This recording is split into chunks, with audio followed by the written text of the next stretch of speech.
Udah. Shalom, selamat pagi.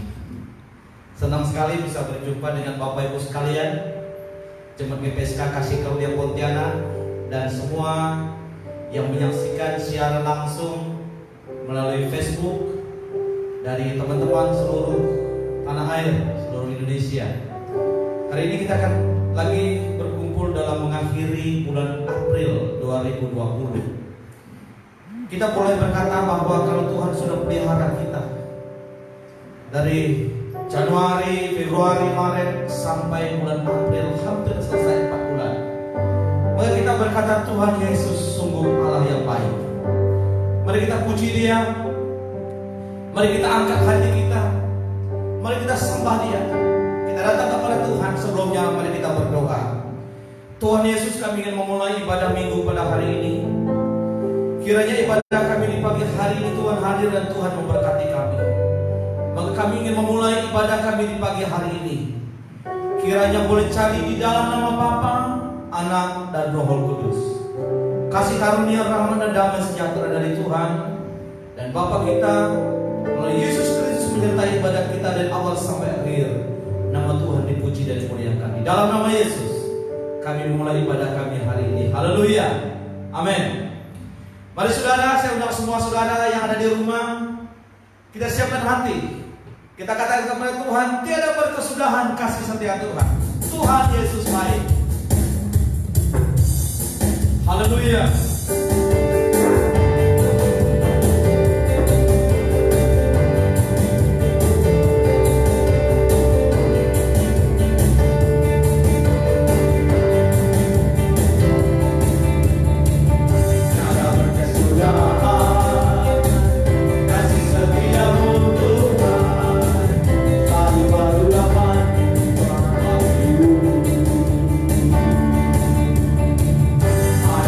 I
Mari kita siapkan hati kita untuk menyembah Dia.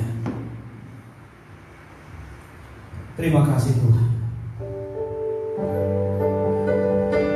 Kami percaya Engkau sungguh baik dalam hidup kami.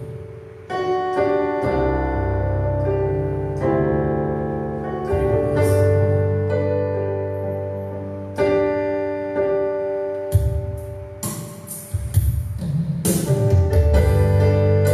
Kaulah Allah kami yang mengasihi kami, tidak pernah membiarkan kami, dan Kau selalu bersama-sama menolong kami, menopang kami sepanjang jalan hidup kami.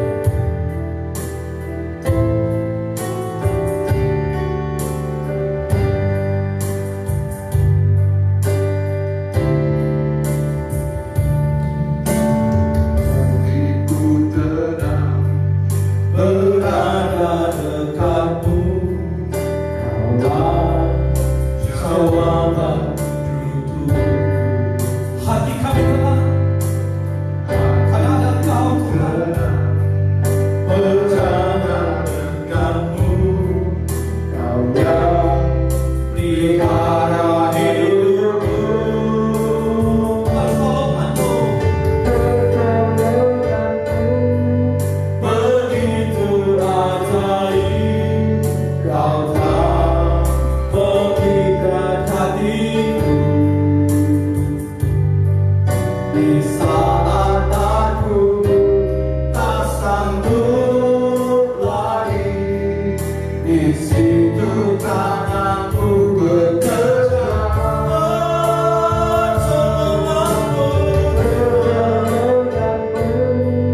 Begitu ajaib, Kau telah mengikat hatiku.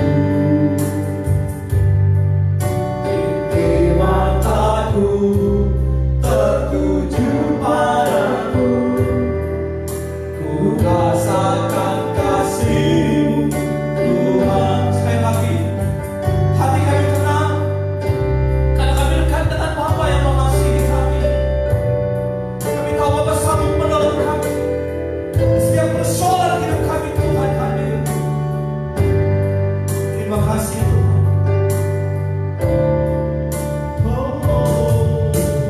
Hatiku tenang berada dekatmu, Kaulah jawaban hidupku. Hati kami tenang. Hatiku tenang berjalan denganmu, Kaulah jawaban hidupku.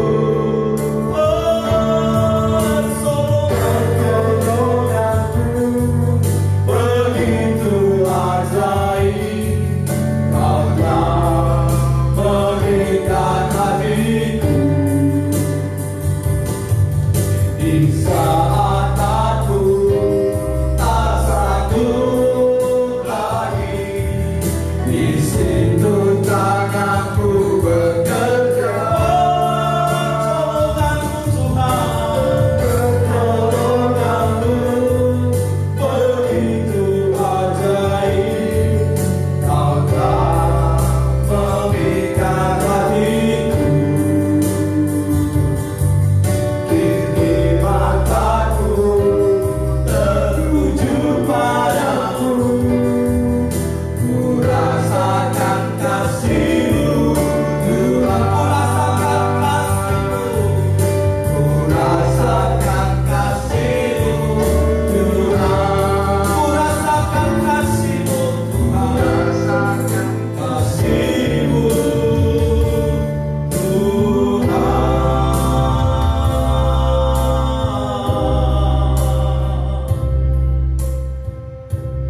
Terima kasih Tuhan. Kami bersyukur buat Tuhan selalu tolong kami. Waktu kami melewati kehidupan yang sulit, waktu kami harus berderai air mata, waktu kami melewati tantangan hidup yang berat, kami bersyukur karena Tuhan selalu bersama-sama dengan kami. Terima kasih buat kebaikan-Mu Tuhan. Terima kasih buat cinta-Mu Tuhan. Terima kasih ya Tuhan Yesus. Kami bersyukur hari ini kami boleh merenungkan firman Tuhan. Di tengah-tengah situasi bangsa dan dunia sedang menangis kehilangan banyak orang. Kehilangan orang-orang yang dikasihi. Dan mereka akan menghantarnya ke peristirahatan terakhir. Kami bersyukur Tuhan selalu menemani hidup. Terima kasih buat bangsa Indonesia. Terima kasih buat gereja-gereja. Terima kasih buat hamba-hamba Tuhan yang masih berdiri memberitakan firman Tuhan. Sehingga kami sampai hari ini Tuhan boleh menikmati berkat dan rahmat daripada Tuhan. Kami mau mendengarkan firman Tuhan. Kami buka hati biar kami diberkati di dalamnya. Di dalam nama Yesus kami siap menikmati renungan firman-Mu. Haleluya. Amin. Salam dikasih oleh Tuhan. Hari ini kita merenungkan satu bagian firman Tuhan dari 2 Raja-Raja. 2 Raja-Raja pasal 4 ayat 1 sampai dengan ayat yang ke-7. Firman Tuhan berbunyi demikian. Minyak seorang janda. Salah seorang dari istri-istri para nabi mengadukan halnya kepada Elisa sambil berseru, "Hamba-Mu suamiku sudah mati. Dan engkau ini tahu bahwa sekarang penagih hutang sudah datang untuk mengambil kedua orang anak-anakku menjadi budaknya." 2 Pergumulan yang ayat 2. Jawab Elisa kepadanya, "Apakah yang dapat kuperbuat bagimu? Beritahukanlah kepadaku apa yang kau punya di rumah." Berkatalah perempuan itu, "Hamba-Mu ini tidak punya sesuatu apapun di rumah." Di rumah udah gak ada apa-apa kecuali sebuah buli-buli berisi minyak. Itu saja, buli-buli ada minyaknya sedikit. Lalu berkatalah Elisa, "Pergilah, mintalah bencana-bencana dari luar, daripada segala tetanggamu, bencana-bencana kosong. Tetapi jangan terlalu sedikit, minta yang banyak." Ayat 4. Kemudian masuklah, kata Elia, "tutuplah pintu sesudah engkau dan anak-anakmu masuk.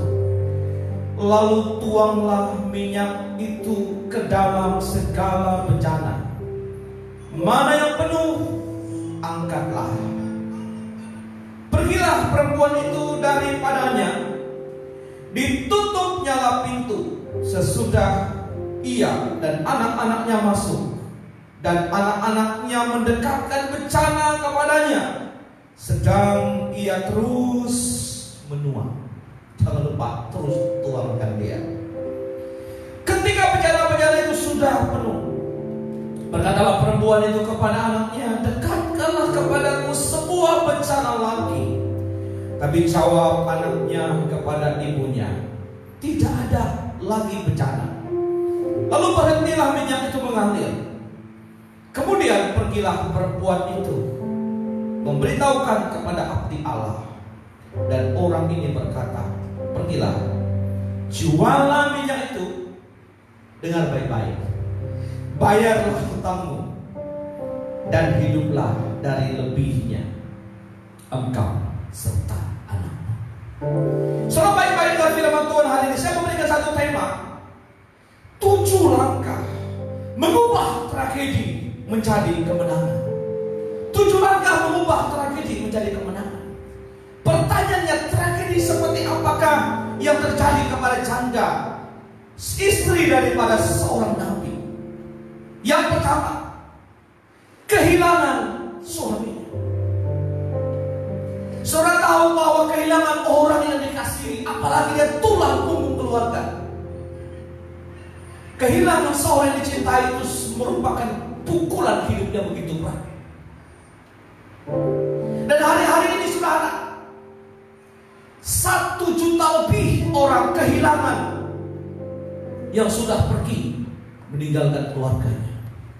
Ada orang kehilangan suami, ada orang kehilangan istri, ada orang kehilangan anak, dan banyak orang kehilangan orang tua.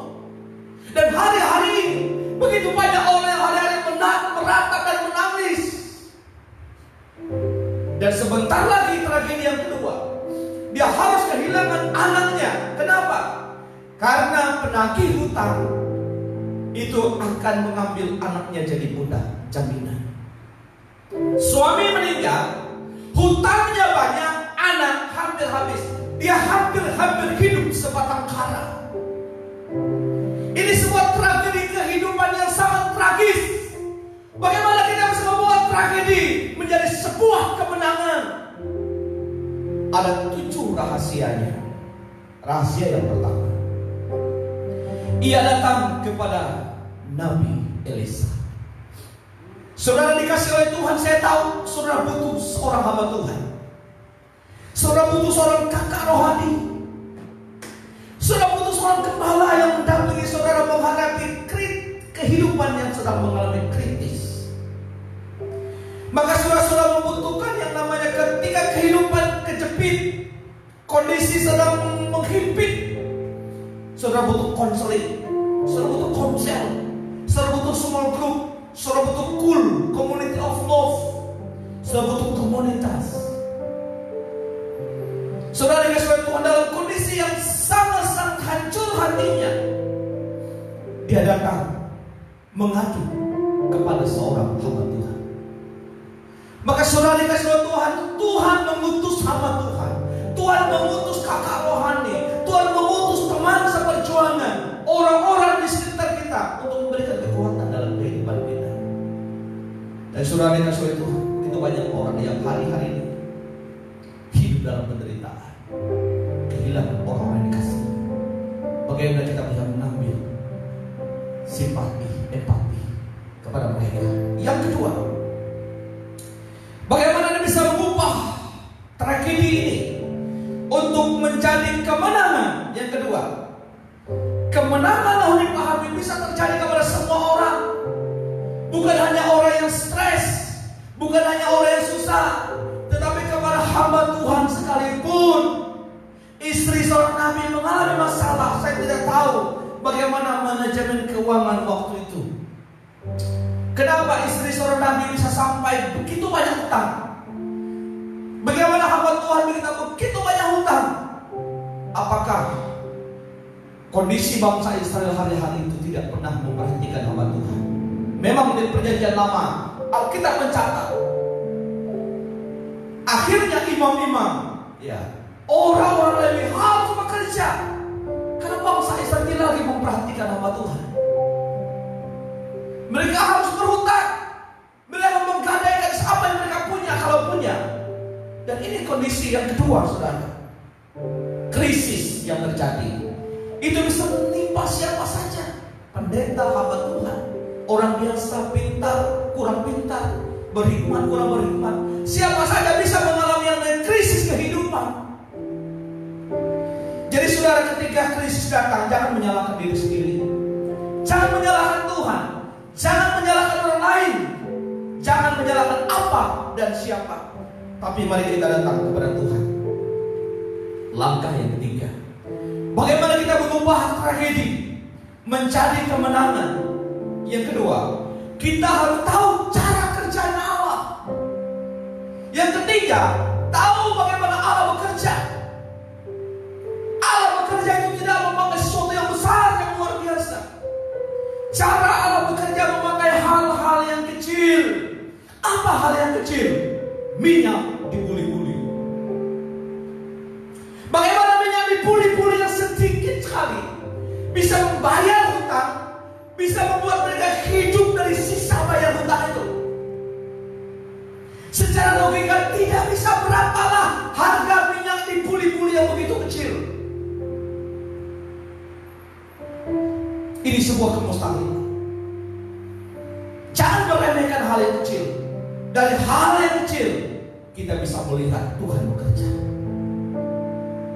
Jadi minyak dipuli-puli ini, saudara, akhirnya bisa bayar hutang.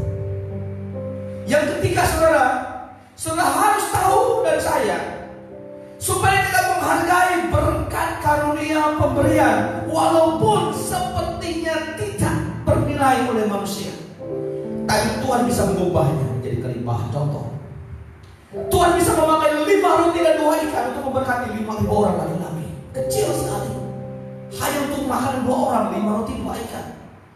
Tapi kalau itu di tangan Tuhan, Tuhan mengubahnya menjadi makan 5.000 orang laki-laki, belum wanita dan anak-anak. Ini di dalam Kisah 1 Raja-Raja pasal 18 dan 41. Dia hanya melihat awan setelapap saja, kecil sekali. Awan setelapap seperti ini tidak bisa membuat hujan turun. Jangankan setelapap, 100 meter pun awan kadang-kadang tidak jadi hujan. Tetapi awan yang setelapap ini, Elia berkata, lihat lagi, dan akhirnya menjadi hujan yang begitu deras. Jangan meremehkan hal yang kecil. Kecil dibawa kepada Tuhan membuat gerakan yang besar. Haleluya. Maka Tuhan berkata, setia dalam perkara yang kecil. Kalau kita setia dalam perkara yang kecil, Tuhan bisa buat menjadi besar. Saudara dikasih Tuhan pakai kayu yang kecil, diambil oleh Musa, dilemparkan ke sebuah kolam yang begitu pahit airnya. Airnya berubah menjadi manis. Apakah itu kayu manis? Bukan. Bukan kayu yang jadi masalah. Kayu hanya alat, tetapi firman Tuhan yang mengubahnya. Saudara dikasih Tuhan, Tuhan pakai ayam. Ayam yang begitu sederhana. Ayam berkokok membuat pendeta Petrus bertobat. Kecil sekali.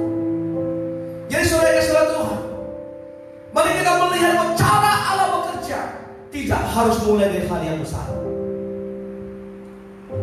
Saya mengajak saudara bangkit dari krisis ekonomi Indonesia. Begitu banyak orang bangkrut, begitu banyak orang mengalami krisis, tiba-tiba miskin dengan kondisi corona. Ayo, apa yang kita punya di rumah, bawa kepada Tuhan, angkat kepada Tuhan.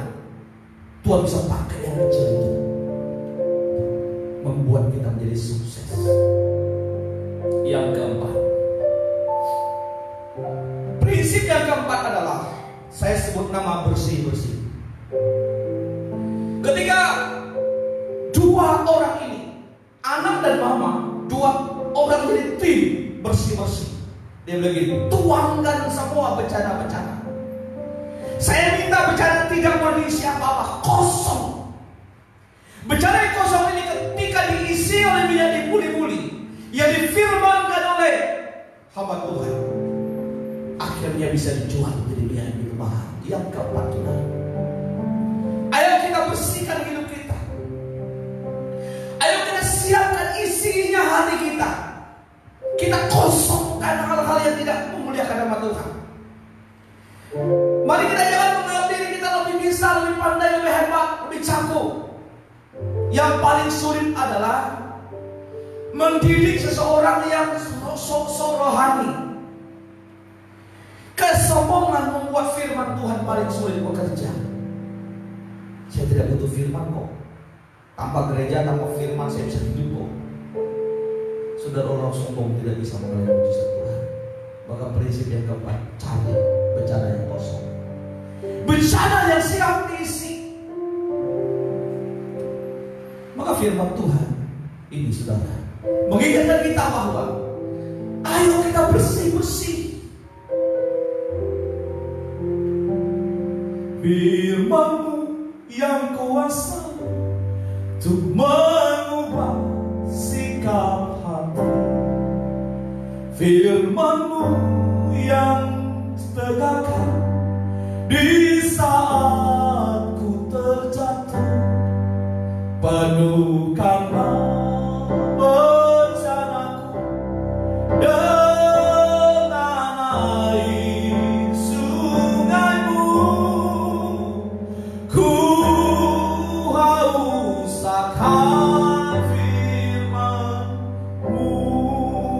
Saudara, bencana hidup kita harus kita bersihkan dari hal-hal yang duniawi. Biar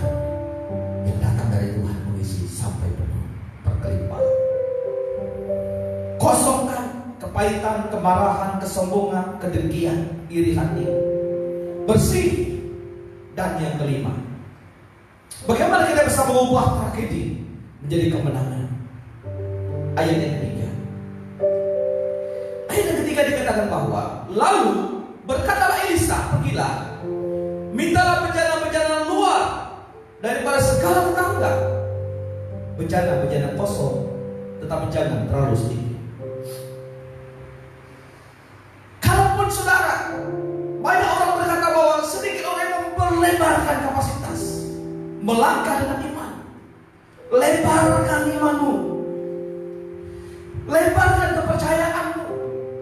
Pinjam tetangga-tetangga. Kalau tanya, ngapain kau pinjam becananya? Mau untuk ngisi minyak, karena nanti punya kami gak cukup. Itu namanya langkah iman. Sebelum saudara-saudara punya bencana yang sebagian banyak, Elisa berkata, pinjam banyak-banyak, jangan dikit-dikit. Percaya apa yang Tuhan katakan. Lakukan seperti 100% yang diperintahkan firman Tuhan. Saudara, penting persiapkan diri saudara, besarkan iman Anda. Saudara akan melihat, bayangkan kalau waktu itu ya, mereka hanya pinjam satu aja bencana, gak cukup untuk bayar hutang, karena hutangnya banyak. Maka pakai bencana banyak-banyak, diisi sampai penuh, dijual katanya nanti. Wah, luar biasa. Jadi saudara, kita harus punya iman yang memindahkan gunung. Kita percaya, lakukan apa yang Tuhan perintahkan, kita akan melihat keajaiban. Yang keenam, tuangkan. Udah ambil, tuangkan. Waktunya menuangkan minyak di puli-puli ini, saudara harus percaya, tetesan itu memenuhi bencana. Dituangkan, lakukan apa yang Tuhan perintahkan. Saudara akan melihat mujizat Tuhan. Tuangkan artinya menjadi berkat. Ambil lagi ke tetangga, tuangkan lagi, ambil lagi, tuangkan lagi. Jadi saudara, anak dan mamanya harus kompak. Suami istri kalau melihat mujizat Tuhan, kompak. Satu tukang siapkan bejana, satu tuang. Jadi saudara harus punya prinsip, bukan begini tapi begini. Ini prinsip meminta-minta, dan begini memberi, membagi, memberkati. Jadi firman Tuhan berkata, hadir, tuangkan, bagikan, maka berkat itu tidak akan habis-habis. Sudah dikasih oleh Tuhan. Ketika bencananya habis, gak ada lagi, maka berkat itu berhenti. Ketika Anda diberkati, mari kita berpikir, kasih mau memberkati orang lain. Saya ingin menuangkan berkat kepada banyak orang. Dan yang ketujuh, kenapa bencana itu berhenti? Karena yang kosong habis. Bencana yang kosong sudah gak ada lagi. Dan ayat yang ke-6 dan 7. Ayat 7. Ayat 6 berhenti, dan yang ke-7, kamu kemudian pergilah perempuan itu memberitahukan kepada abdi Allah. Dan orang ini berkata, pergilah, jualah minyak itu yang bayarlah hutangmu, dan hiduplah dari lebihnya engkau dan anak-anakmu. Saya mau kasih tahu pesan terakhir, mau lihat mujizat. Yang pertama, bayar hutangmu. Ini gak enak. Kalau saudara punya hutang, saudara minta berkat kepada Tuhan. Yang pertama, supaya hutang lunas. Kalau hutang belum lunas, saudara jangan hidup foya-foya, senang-senang. Banyak orang punya hutang tapi hidupnya senang-senang. Yang kepada orang berhutang setengah mati. Maka hari ini bayar hutangmu, kata Elisa. Ketika mereka punya motivasi bayar hutang, Tuhan kasih cara untuk melunasi hutangnya. Kau mau lihat mujizat Tuhan, jangan nipu orang, jangan ngakalin orang, jangan makan hasil duit keringat orang lain. Bayar, dan Tuhan akan kasih lebihnya, dan keluarga ini diberkatinya Tuhan. Mari kita berdoa. Tuhan, terima kasih. Kami bersyukur buat firman Tuhan. 7 langkah mengubah tragedi menjadi kemenangan. Kami percaya bahwa ketika kami diberkati, kami harus ingat hamba-hamba Tuhan. Kami harus ingat kami diberkati oleh Tuhan. Kami datang kepada Tuhan. Kami tahu bahwa hari-hari ini begitu banyak orang yang mengalami kekurangan. Begitu banyak orang yang mengalami kesusahan, hutang begitu banyak. Tapi kami masih percaya ada mujizat. Dari minyak buli-buli yang kecil, sedikit, tapi Tuhan buatnya menjadi berkelebihan sampai berkelimpahan. Biarlah Tuhan dalam kehidupan kami. Kami terus taat dengan firman Tuhan, melakukan yang bagiannya Tuhan, bagian kami, dan melakukan perintah Tuhan. Terima kasih buat firman-Mu. Kami mengucap syukur buat ibadah kami pada hari ini. Dalam nama Yesus kami berdoa dan mengucap syukur. Haleluya. Amin. Jadi pengumuman untuk kita Bapak Ibu, terima kasih Bapak Ibu yang sudah hadir yang sudah ikut kami dalam siaran langsung melalui Facebook. Doakan kami punya YouTube GPSK. Nah, kami membutuhkan 1000 subscribe. Maka saudara, kalau saudara berkenan bisa kunjungi YouTube GPSK. Tolong informasi ke teman-teman. Kita butuh 1000 subscribe supaya kita bisa live streaming ya lewat Facebook, lewat YouTube. Maka terima kasih, kunjungi YouTube GPSK. Dan kalau kita sudah punya 1000 subscribe, kita bisa live streaming. Lebih baik kualitasnya daripada siaran langsung Facebook. Dan selamat hari Minggu. Mari kita berdoa. Saya berdoa untuk Bapak Ibu semuanya. Sebelum kita tutup dalam doa, saya akan pujian sekali lagi. Lagu kita dari Tuhan menetapkan langkah-langkah orang yang hidupnya berkenan kepadanya. Setelah lagu ini, kita akan tutupnya di dalam doa.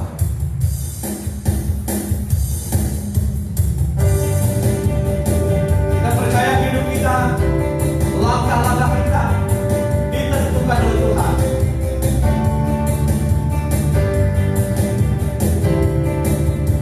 Tuhan menetapkan langkah-langkah orang yang hidupnya berenang kepadanya. Apabila dia jatuh, tak sampai terdekat, sebab Tuhan menolak tangannya.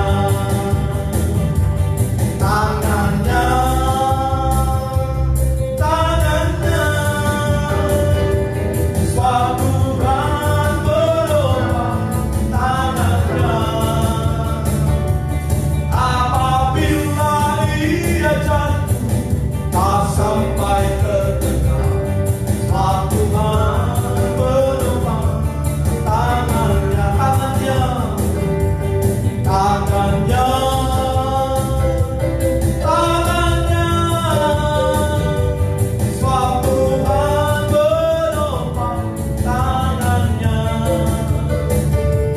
Apabila ia jatuh, tak sampai terdekat, sebab Tuhan menopang tangannya.